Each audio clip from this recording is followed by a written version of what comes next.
Ever since the first day I got in the booth, I was jotting the truth. You plotting on who? I can just do what I'm trying to just do and make you see only what I want you to. Yo, Charles Hamilton, Harlem World, real talk New York. That's all I do. You gotta love my honesty, dude. I could possibly prove how much my cockiness rules when I body these fools. Cause most of these rappers is actors, while attack them out as black. And by the time I actually got to Harlem, everybody was making fun of me because I had an Ohio accent. So I guess it was rough because I used to get, you know, I was that outcast, everything. And then the older I got, the less I fit in. And then once I started going hard with the rap, people just accepted, yo, that's just Weird Charles, and he raps and he's cool. And then I got the deal. Now all of a sudden I'm Charles Hamilton. So it's cool. I mean, I got a lot of love for Harlem. I mean, Harlem can be a grimy place. Harlem can be a beautiful place, but it's home for me, so it's whatever. Not being able to say what I want to say on the piano. Like, I always wanted to communicate thoughts a lot more clearly than just playing a bunch of chords. So I was always writing poetry for as long as I can remember. And then February 23rd, 1999 is when I got Eminem's first album. And I was like, yo, why does it take a white boy to make sense to me in order for me to write? So I started saying some real shit. A lot of the music that y'all don't hear is a lot heavier. You know what I mean? A lot more emotionally charged. So I make music that's real. And I guess wanting to be real all the time is why I started writing. You know what I mean? Just wanted to say stuff that not so much other people aren't saying, because nobody can say what I say, because this is my life. I really do talk about my life and all the changes I go through. And hopefully somebody out there could listen and appreciate it. I honestly, I can't answer that because I wasn't even trying to get into business. I was doing music. Like, I was stuck in the position I was in. I was making music. I was homeless. Didn't care about much. Just give me some food. At the time, I was smoking a lot of weed, so give me a nickel, a dime, couple Dutches, put me in the studio, bring my girl. That's it. I wasn't trying to get into business. Honestly, I could have died. I could die right now and be happy. I don't care if I make another $1 million.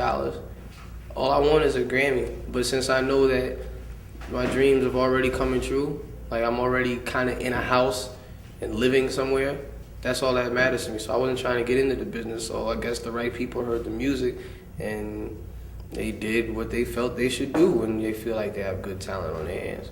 So it's pretty much it. So many people can say that they were instrumental in bringing me to the deal that I'm just gonna say that it was God working out. You feel me? So like, I've said in other interviews, it was one person, another interview this person, and now like, fuck it, you know what I mean? Everybody had a hand in it. And if you've ever said my name to somebody else, then yeah, you're responsible for it too. So thank yourself.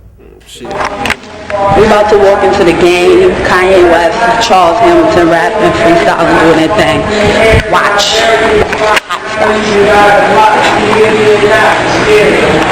Everybody got it, acknowledge it, and girl got to swallow it. She's on time for powers and they come for her. I'm a lover and I'm not gonna stop you. Even if motherfuckers straight ass to stop and change the topic game.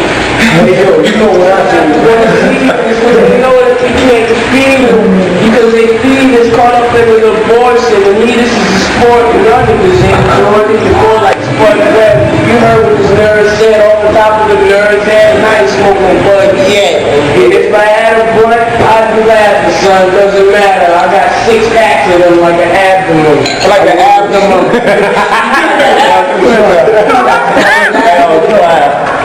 Yeah, I produced like 98% of the music this year. I made Brooklyn Girls. Brooklyn Girls is an OB. Almost all of the Green Lantern and Ski mixtape is me.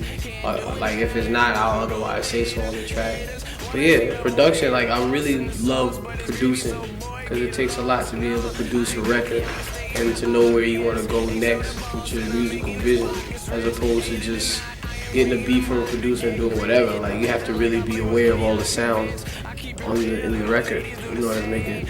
Usually I'll hear a record that like speaks to me, the song itself, and then I'll just take it, sample a certain area, and it just comes to me. Like, I can't really describe what it's like to make a record. Like, it all just comes together. Especially like the Brooklyn Girls, that was like that was KP and Envy, Shorty Swing My Way, and I was like, it's not hard to speed it up and just find the right place. It was just something. It was just fun, you know what I mean? Taking sound and manipulating it. You know, it's crazy because like my production is even realer than I feel my writing is, because there's a lot of stuff you have to pay attention to. So when you write, you have to be as direct and as real as you try to be with making a beat. One of my favorite beats, Hard Knock Life, Jay-Z. Mark the 4-5 King made the beat. You guys had to listen to Annie and understand where she was going, and then he had to loop the right part, and then Jay-Z had to come in and add his 2 cents, and that's like the perfect combination of lyrics and samples ever. One of them at least. Then there's Toy Soldiers by Eminem, where he took that record from Martika, and what she was saying in the record, she was saying some heavy shit, and M was able to relate to it because he was going through beef at the time.